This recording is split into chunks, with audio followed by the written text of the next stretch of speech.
मंजर है एक ईंटों के भट्टे का। शायद आपने कभी करीब से ना देखा हो, लेकिन यहाँ हर दिन एक जैसा नहीं होता। धूप, मिट्टी और धुआं, यहाँ की फिजा में एक खामोश कहानी बसी हुई है। जैसे जैसे सूरज चढ़ता है, जिंदगी की रफ्तार भी तेज़ हो जाती है। कोई ईंटें लगा रहा है, कोई इन्हें धूप में सुखा रहा है और कोई भट्टे की आग को तेज़ कर रहा है। ये ईंटें सिर्फ मिट्टी नहीं, बल्कि वक्त, मेहनत और बर्दाश्त की अलामत है। चिमनी से निकलता हुआ धुआं और ज़मीन पर पड़ी छोटी छोटी राहें, ये सब बताते हैं कि यहाँ हर कदम सोच समझ कर रखा जाता है। कहीं एक बच्चा खेलता हुआ नजर आता है, तो कहीं एक मजदूर खामोशी से ईंटें गिन रहा होता है। ये सब मनाजिर मिलकर एक मुकम्मल तस्वीर बनाते हैं। ये सिर्फ एक जगह नहीं, ये उन हज़ारों कहानियों का मरकज़ है जो रोज़ यहाँ जन्म लेती हैं, खामोश मगर बहुत कुछ कहती हुई। हम जो भट्टे में मिट्टी यूज़ कर रहे हैं, इसमें पत्थर नहीं होना चाहिए, साफ़ मिट्टी होनी चाहिए, सुरख नहीं होनी चाहिए। सुरख मिट्टी जो है वो जल्दी ख़राब हो जाती है। और इसमें शकरोर नहीं होना चाहिए। अगर शकरोर आ गया या छोटा पत्थर आ गया, वो ईंट टूट जाती है, उससे हमें नुकसान होता है, ईंट में फ़ायदा नहीं होता, उसके साथ टोटा काफ़ी होता है। ये मिट्टी चेक करनी पड़ती है जहाँ से हम लाते हैं ना, कि मिट्टी अच्छी हो, सफ़ेद हो, पत्थर ना हो, शकरोर ना हो। और फिर यहाँ पे आके लाते हैं, डैम्पर लाते हैं, ट्रैक्टर लाते हैं, यहाँ पे उतारते हैं, आगे से फिर ये स्टार्ट करते हैं। 2 से 3 दिन से सूखने के लिए छोड़ेंगे हम। इसके बाद गधे वाले या रिक्शे वाले वो लोड करेंगे इसको और भट्टे में लेके।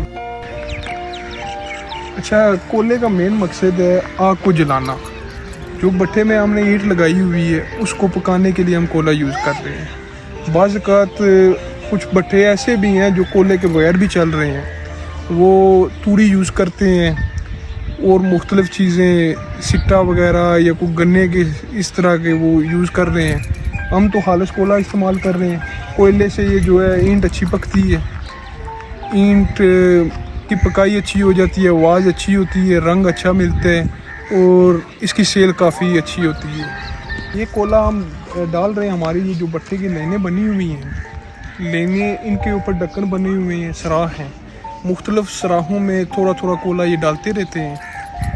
हर आधे घंटे बाद इनको एक टाइम लगाना पड़ता है। वो टाइम तकरीबन 10 से 15 मिनट इनको लगाना होता है। इसमें हफ्ता लग जाता है। जब हम बराई लगाते हैं, गधे वाले या रिक्शे वाले भट्टे में ईंट लेके आते हैं, कच्ची ईंट को लगाते हैं अपने तरीके के मुताबिक। 2 बराइये होते हैं, वो अपने तरीके के मुताबिक लगाते हैं ईंट। फिर आ जाती है लक्कर और कोयले की बारी। जब लक्कर स्टार्ट करते हैं, आग जलाते हैं, कुछ टाइम बाद हम फिर कोयला लक्कर के ऊपर डालते हैं, कोयला गर्म होता है, फिर कोयले का प्रोसेस शुरू हो जाता है। ये तकरीबन हफ्ता लग जाता है ईंट को निकालने में।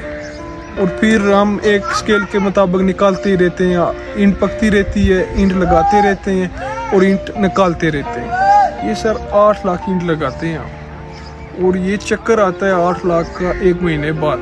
1 महीने में हम 8 लाख ईंट पका लेते हैं। ये लगाते भी रहते हैं, निकालते भी रहते हैं और पकाते भी रहते हैं। ये सिस्टम रुकता नहीं है। जब आग लगा लेते हैं ना, फिर माल देखते हैं कितना हमने बनाया हुआ है, लगाते रहते हैं, निकालते रहते हैं, पकाते रहते हैं।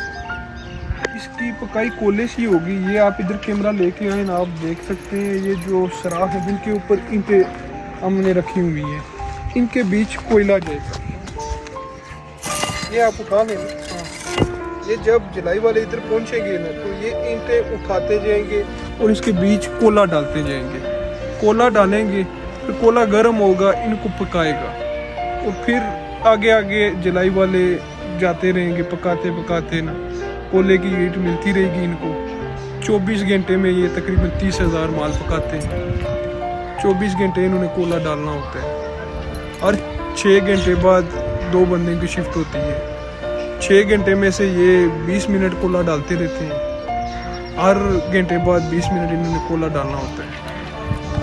ये अभी ईंट कच्ची है, ये हमने अभी पकाई नहीं की। जब पक जाएगी आपको उस तरह से नजर आएगी।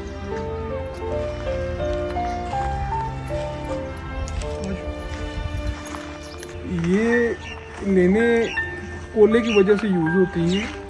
ये कोयले को हीट देने में चिमनी का जो सिस्टम है, चिमनी छिकाई करती है इन लेनों के जरिए। जब छिकाई करती है तो ये कोयले को गर्म करने में मदद करती है। ये हम देसी ज़बान में इसको खुड्डे बोलते हैं। जिस तरह से गाड़ी के गियर होते हैं ना, ये वही सिस्टम है। First, second, third, fourth, fifth, ये इस तरह का सिस्टम है। ये जब खुडे यूज़ करते हैं तो ये जब ज़्यादा खुडों पे जाएगी तो हमें एवरेज इसकी कम पड़ेगी। जब फर्स्ट सेकंड पे रहेगी तो इसकी एवरेज बहुत ज़्यादा बढ़ जाती है, वो फिर नुकसान करते हैं और शिकाई भी कम करती है, कोले को इतनी हीट नहीं दे सकते। अच्छा जी, अब हमें आप ये थोड़ा सा बता दें कि ये जो मज़दूर आपने लगाए हुए हैं, जो वर्कर हैं यहाँ के, इनका कहाँ से मोस्टली ताल्लुक़ कहाँ से होता है, और इनको क्या आप रिहाइश देते हैं और दिहाड़ी के हिसाब से देते हैं, और कितने हैं और ये क्या काम करते हैं?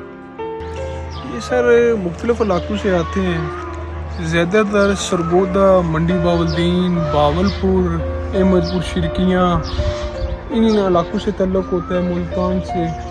ये मुख्तलिफ किस्म के लोग आते हैं हमारे पास, बावलपुर, सरगोदा, मुख्तलिफ इलाकों से। हर बंदे की लादा फील्ड है। कुछ की फील्ड होती है फिर में ईंट डालना, कुछ की फील्ड होती है नक्काशी करना, ईंट बाहर निकालना, कुछ की फील्ड होती है भट्ठे में ईंट लगाना, कुछ की फील्ड है जलाई वाली ईंट को पकाना, और कुछ की फील्ड है इस सारे सिस्टम को देखना, एक सिस्टम को सेट रखना। मौसम ख़राब होता है तो कच्ची ईंट को बचाना, शापर वगैरह देना, और कुछ का सिस्टम है इनको सिर्फ गाइड करना। तो तकरीबन 300 से 350 बंदा होता है हमारे पास जो भट्टे पे काम कर रहा होता है। फैमिली वाइज कुछ फैमिलियाँ साथ आती हैं, कुछ अकेले आते हैं। हम इनको रिहाइश देते हैं, पीने के लिए साफ़ पानी देते हैं, बिजली इनको फ्री है, बिजली के जो बिल है वो हम खुद अदा करते हैं। इनको हर किस्म की सहूलत है, तनख्वाही इनकी अभी अच्छी है, और जो सही काम करते हैं वो दिन का तकरीबन 3 से 4 हज़ार कमा रहे हैं, और महीने का तकरीबन 1 लाख से 1,20,000 तक कमा रहे हैं मजदूर हमारे पास।